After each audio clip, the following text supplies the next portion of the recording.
The awakening. For nearly 200 years, Earth had been silent. The Galactic conquered, spanning 37 star systems and comprising 12 sentient species, had long relegated humanity to a historical footnote. Earth and its colonies had once been vibrant members of the interstellar community, loud, innovative, and relentlessly curious. They'd established outposts on Mars and Europa before venturing to nearby stars, forming trade agreements and cultural exchanges with neighboring civilizations. Then, without warning or explanation, they vanished from galactic affairs. No war had been declared, no plague had been reported. One day, human ambassadors simply recalled their representatives, closed their embassies, and retreated behind the borders of what became known as the Silent Zone. All communication ceased. Probes sent to investigate disappeared without trace. After decades of fruitless attempts at contact, the galactic community moved on, focusing on their own affairs while human space became an enigma, a quarantined mystery at the edge of civilized space. Until now. Commander Valen Thrix stood on the MEO command deck of the GCS Pathfinder, studying the holographic display of the solar system's heliosphere boundary. His iridescent exoskeleton caught the soft blue light of the display as his four eyes narrowed in concentration. "Explain it again," he ordered, his universal translator converting the melodic tones of his native language into galactic standard. "Lieutenant." Kezra, a lithe Traxian with feathered appendages and luminous skin, shifted nervously. "The anomaly appeared 48 standard cycles ago, Commander. A gravitational fluctuation at the edge of the Silent Zone, followed by a highly organized energy pattern unlike anything in our database. And then? Yesterday, the merchant vessel Stellar Wind detected a signal originating from within human space." Kezra's voice lowered instinctively. "The signal lasted exactly 12 seconds before terminating." "Content? That's what's troubling, sir. It was in perfect galactic standard, using encryption protocols that weren't even in use when humans disappeared." Kezra paused. "The message was brief. We see you. We've always been watching." Thrix's dorsal spines flexed, the Ardelian equivalent of a contemplative sigh. 2 centuries of isolation, and that's their opening line? Typical humans. "The Concord Council is concerned," said Kezra. "They've authorized a diplomatic mission. We're to approach the boundary and attempt communication, determine their intentions, and assess whether they pose a threat after so long in isolation." The Pathfinder moved cautiously toward the invisible boundary that had remained uncrossed for generations. Thrix had studied the historical archives thoroughly during their approach. Humans had been unpredictable but rarely hostile. Their self-imposed exile remained one of the great mysteries of galactic history. As they crossed into the Oort cloud, the outermost region of the solar system, the ship's sensors detected unusual energy signatures, faint but persistent, like ripples in space-time. "Itself. Unknown object approaching," announced the tactical officer. "Small, approximately 3 meters in length. No identifiable propulsion system. No weapons detected." "Visual," ordered Thrix. The holographic display shifted to show a sleek, teardrop-shaped object gliding effortlessly through the void. Its surface appeared to be in constant flux, shifting between perfect mirror-like reflection and absolute darkness that seemed to swallow light itself. "It's scanning us," reported the science officer. "Every frequency, every spectrum, thorough but non-invasive. No hostile actions," observed Thrix. "Open a channel." Before the communications officer could comply, every screen on the bridge flickered simultaneously, then stabilized to show a human face, copper-skinned with striking green eyes and silver-streaked, hair cut close to the scalp. "Greetings, Commander Thrix of the Galactic Concord," said the human in flawless standard. "I am Director Amara Caney of Earth's Sentinel Division. Your presence has been noted." Thrix straightened, his spines elevating. In surprise, "Director Caney, we represent the Galactic Council on a diplomatic mission. Humanity's prolonged silence has caused concern." The human's expression remained carefully neutral. "Concern is an interesting choice of word for something that took 2 centuries to manifest." The galaxy has changed since your withdrawal, Thrix countered. We seek to re-establish relations. Kaney's eyes narrowed slightly. Has it changed, Commander? Has it truly? Our records suggest otherwise. The Vexari still wage resource wars in the Orion Arm. The Concordium still practices genetic servitude disguised as biological optimization. The Mercantile Guild still manipulates economies to collapse vulnerable systems. Thrix felt his exoskeleton tighten defensively. Yet you've been monitoring us all this time? Of course. Silence does not equal ignorance, Commander. We withdrew. We did not blind ourselves. May I ask why you chose now to break your silence? Kaney's image flickered momentarily. Because you're not the only ones who've noticed something in the void, and unlike you, we've been watching it for centuries. I don't understand. You wouldn't. Your scientific paradigms remain limited. Kaney leaned forward slightly. Humanity didn't withdraw out of fear or isolationism, Commander. We withdrew because we discovered something in the deep void between galaxies, something ancient, patient, and hungry. We've been standing guard while the rest of you bickered over trade routes and territorial disputes. A chill ran through Thrix's body. You expect us to believe? We expect nothing, interrupted Kaney. For 200 years we've asked nothing of the galaxy. That's about to change. The void entities have accelerated their approach. Our calculations give us perhaps 3 years before first incursion. If such a threat exists, why haven't our scientists detected it? Kaney actually smiled, a small, sad expression. Because you stopped looking outward, Commander. The galaxy turned inward, content with its squabbles and politics. Meanwhile, humanity united behind a single purpose: preparation. We've been developing technologies, defenses, and strategies for generations while the rest of you remained stagnant. The bridge fell silent as the implications sank in.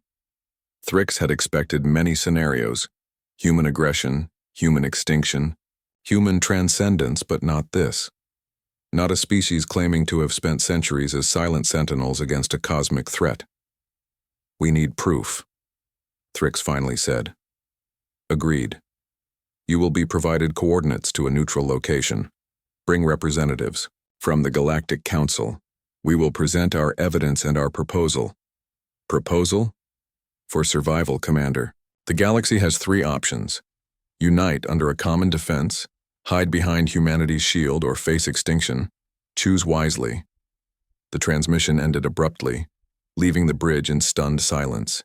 The metallic teardrop spun once, then accelerated, away at impossible speed, leaving no energy trail. Lieutenant Kezra cleared her throat. Orders, Commander? Thrix stared at the empty space where the human probe had been. Contact the Council. All of them. Priority Alpha. And plot a course to these coordinates. Their screens flickered again, displaying a star chart with a pulsing marker at a location far from any established trade route or colony.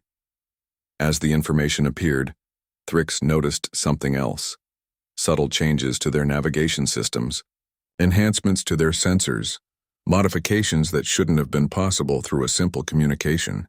They've upgraded our systems, whispered the science officer in awe. Just like that. They're showing off, Thrix replied quietly. 200 years of technological advancement compressed into a moment. I believe that was a warning as much as an invitation. As the Pathfinder changed course, Thrix couldn't shake the feeling that humanity's return to galactic affairs wouldn't be the peaceful reunion the Council had hoped for. If Director Kaney was telling the truth, everything was about to change. If she was lying, that might be even worse. The neutral meeting point turned out to be an abandoned mining station orbiting a neutron star in uninhabited space. Once operated by the Mercantile Guild, it had been decommissioned decades ago when the rare mineral veins ran dry. Now it served as an unlikely diplomatic venue for what might be the most significant meeting in recent galactic history. The Pathfinder arrived first, followed by vessels representing 14 major galactic powers. The humans arrived last, their ship defying conventional design, a perfect sphere of shifting darkness that appeared to bend light around it. with no visible propulsion or external features. Inside the station's cavernous main chamber, Director Dr. Caney stood flanked by 4 humans in form-fitting obsidian uniforms. They carried no visible weapons, yet every non-human present felt an instinctive wariness in their presence. "Welcome," said Caney, her voice echoing in the vast space. "We appreciate your willingness to meet." High Chancellor Zultak of the Mercantile Guild, a towering being with crystalline growths protruding from violet skin, stepped forward. "You claim a threat exists that we cannot detect. You owe us more than vague warnings after centuries of silence." Caney nodded to one of her companions, who stepped forward with a small cube in his palm. He placed it on the floor, where it hovered and expanded, projecting a 3-dimensional map of the galaxy and the void beyond. "This is now," said Caney as the projection showed their galaxy spinning slowly. "This is what we detected 200 years ago." The image zoomed out, revealing faint moving distortions in the intergalactic void, like ripples in dark water moving with purpose.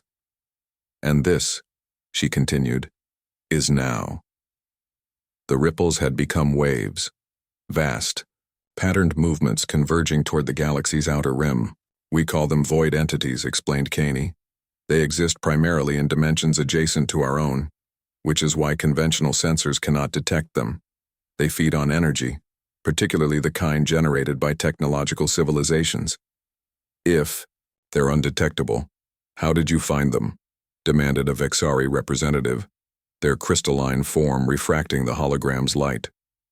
"Because humanity was looking," replied Caney simply. "While the galaxy focused on internal politics, we turned our gaze outward. We developed technology specifically designed to detect disturbances in dimensional barriers. And these entities," said Thrix carefully, "you believe they pose an existential threat?" Caney's expression hardened. "We know they do. We've witnessed their feeding patterns in neighboring galaxies. They consume all technology, all energy, leaving civilizations collapsed into pre-industrial states if they survive at all." Chancellor Zultak scoffed. "Convenient that only humans can detect this supposed threat." Caney turned to him, her calm, demeanor unchanged. "That's why we're here, Chancellor. To share what we've learned and developed. To offer you the means to see for yourselves." She gestured to her team, who distributed small devices to each delegation. "These are dimensional resonance scanners. They'll allow your scientists to detect the void entities. Verify our claims independently. We'll await your response." As the Galactic representatives examined the devices with mixed skepticism and curiosity, Thrix approached Caney privately.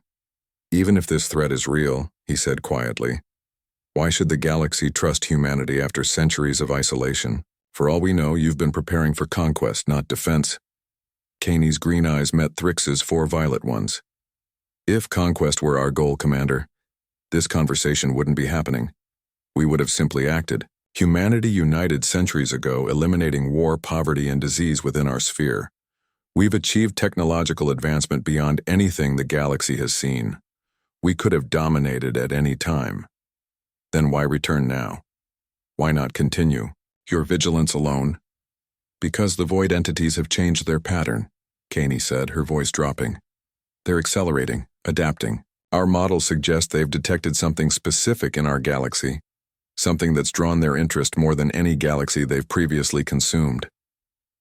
"What could possibly—" "We don't know," Caney admitted, "but we know we can't face them alone anymore. Despite our advancements, despite our unity, we need the galaxy's cooperation. We need resources, staging areas, evacuation protocols for vulnerable systems." Thrix studied the human's face, trying to detect deception. "If the Council agrees to cooperation, what exactly are you offering? Technology sharing, defense systems, training, but most importantly, purpose." Caney gestured around at the assembled delegations, still arguing among themselves. "The galaxy has been fractured for too long, focused on petty conflicts and power, struggles. The void entities don't distinguish between species or political systems. They consume indiscriminately. Either we all survive, or none of us do. As the delegations prepared to depart, each taking a dimensional scanner back to their respective governments for verification, Thrix found himself watching the humans. They stood apart, quietly observing, their posture revealing nothing of their thoughts.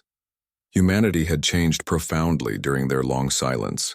The question now was whether they had changed too much, whether the species that had once been known for their unpredictability, creativity, and sometimes reckless enthusiasm had transformed into something the galaxy could no longer understand or trust, or whether they were exactly what the galaxy needed to face the darkness approaching from the void beyond. The ascension, 3 months after the initial contact, the verification process was complete. 14 major galactic powers had confirmed the existence of the void entities using humanity's dimensional resonance scanners. Emergency sessions of the Galactic Council stretched for weeks as the implications sank in. Some factions advocated for immediate alliance with humanity, while others counseled caution, suspicion, or even preemptive military action against Earth. In the end, necessity overruled skepticism.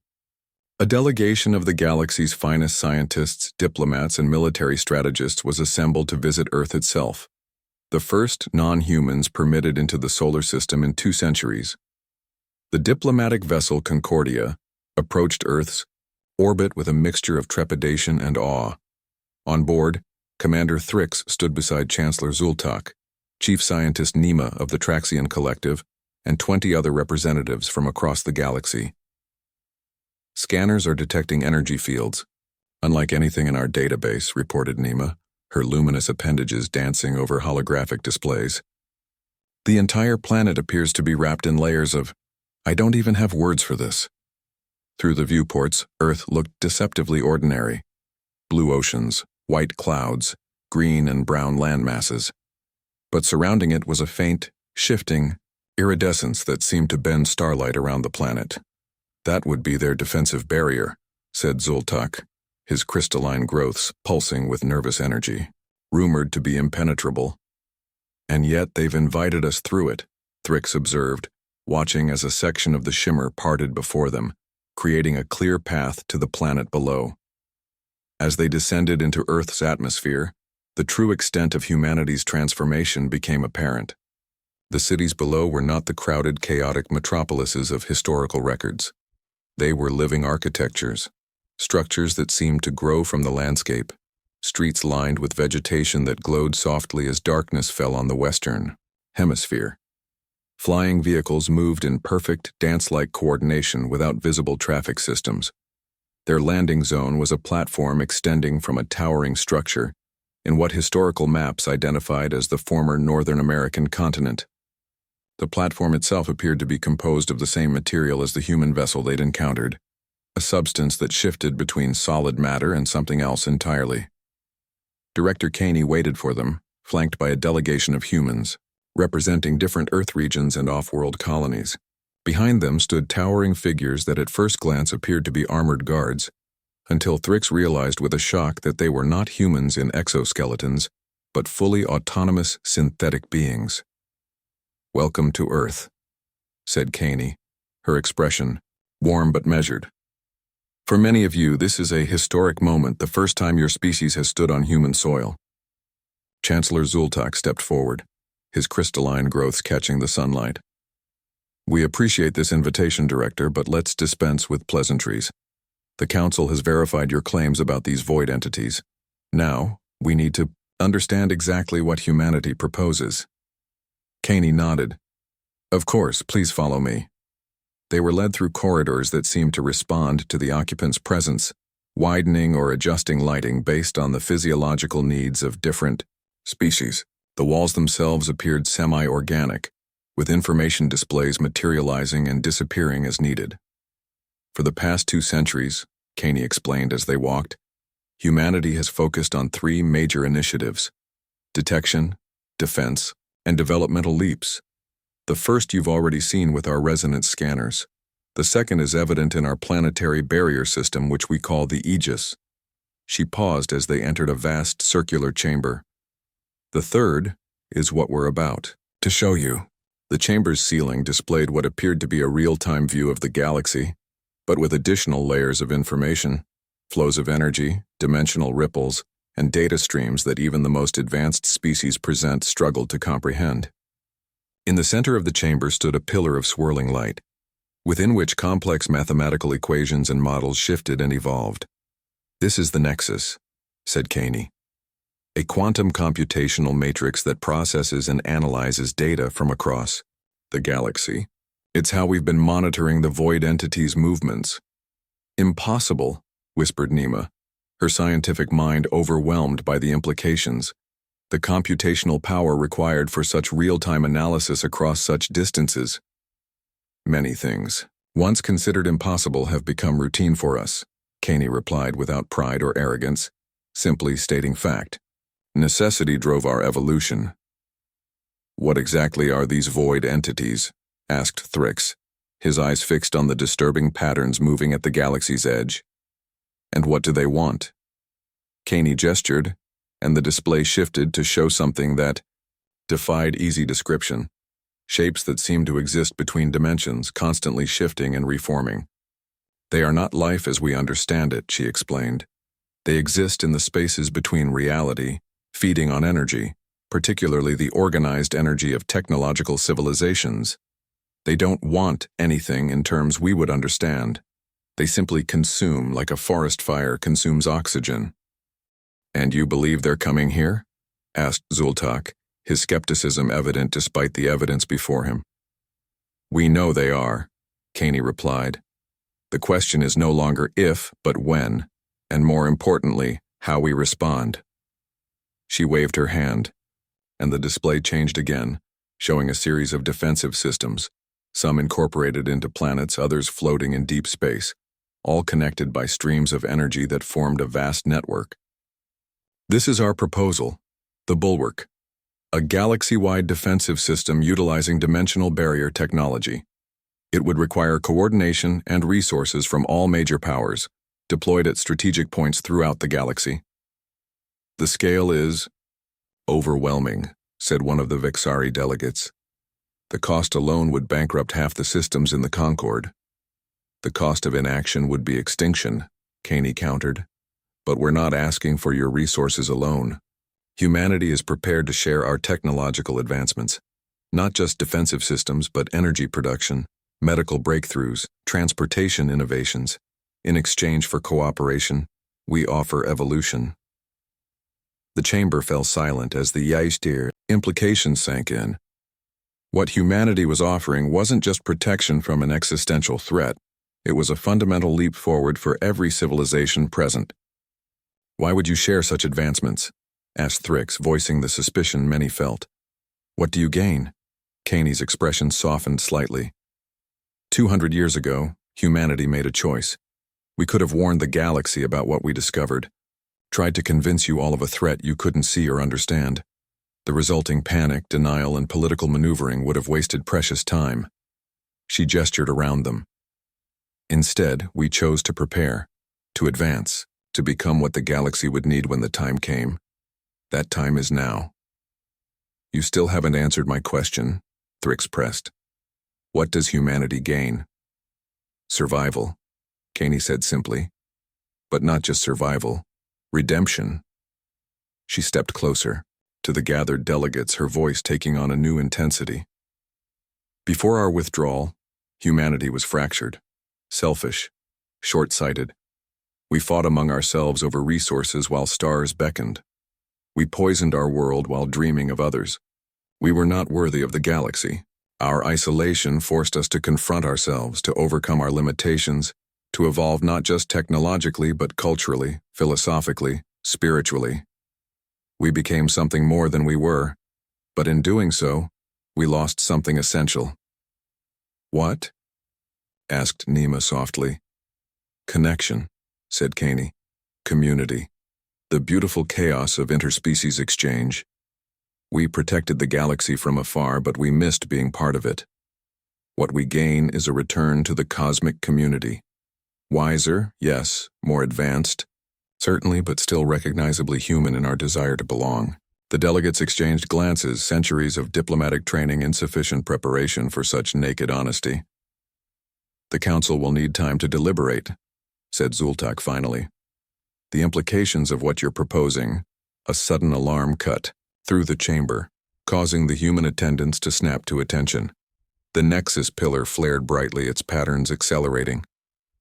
"What's happening?" demanded Thrix as Caney rushed to a console that materialized before her. "Temporal anomaly detected at the galaxy's edge," reported one of the human technicians. "Dimensional breach forming." "They've accelerated again," Caney said, her composure slipping for the first time. "The projections were wrong. We don't have years, we have months, possibly weeks." The display shifted to show a massive distortion forming at the galaxy's outer rim, a wound in spacetime that pulsed with otherworldly energy. "Is that—" began Zultak. "A scout," confirmed Caney. "The first wave. Single entities sent ahead to test defenses and prepare for the main incursion." She turned to face the delegates, all pretense of diplomatic caution gone. "The time for deliberation is over. You've seen the evidence. You've verified our claims. Now you must choose." "What do you need from us?" asked Thrix, making his decision before the politician beside him could object. Caney nodded to her team, who distributed data crystals to each delegation. "These contain specifications for modified versions of our dimensional resonance technology, adapted to each of your species' technological frameworks. Begin production immediately. Deploy them at these coordinates." "That's not how the council works," objected Zultak. "There are protocols, votes, resource allocation committees." "Chancellor," interrupted Thrix, his voice hard, "with respect, those protocols were designed for trade disputes and territorial negotiations. This is extinction." He turned to Caney. "The Ardelian fleet stands ready. What else?" One by one, the other military commanders and scientific leaders stepped forward, pledging support. Even Zultak, seeing the momentum shifting, reluctantly added the Mercantile Guild's resources to the growing alliance. "This is only the beginning," warned Caney. "The fight ahead will demand more than any of us have ever given. But together, united as a galaxy for perhaps the first time in history, we have a chance." As the delegations prepared to depart, carrying humanity's technology and defense plans back to their respective systems, Thrix found himself standing beside Caney on an observation platform overlooking Earth's sprawling capital city. 200 years, he mused, watching the harmonious flow of human life below. "You achieved so much in isolation?" "At great cost," Caney replied. "Progress demanded sacrifice. Not all of our choices were kind or gentle, but they were necessary. And now we remember what we were fighting for all along." She turned to him, her green eyes reflecting the city lights. "Not just survival, Commander. Life. In all its messy, chaotic, beautiful variety. That's what the void entities would take from us. Not just our technology or our energy, but our fundamental right to exist as we choose." "You could have conquered us at any time," Thrix observed. "Your technology, your unity, we would have stood no chance." "Conquest is easy," said Caney. "Coexistence is the true challenge. It's what separates civilization from mere existence." She extended her hand, a human gesture of partnership that Thrix had studied in historical records. He extended his own, scaled appendage completing the ancient ritual. "To coexistence, then," he said, "and to standing against the void together." "Together," agreed Caney, as behind them, Earth's defensive barrier pulsed with renewed energy, the first line of defense in a battle for everything. The first human voice in 2 centuries had not just broken the silence, it had awakened the Dao galaxy to both terrible danger and remarkable possibility. Whatever came next, the long isolation was over. Humanity had returned to the stars, not as conquerors or supplicants, but as guardians. And the galaxy would never be the same.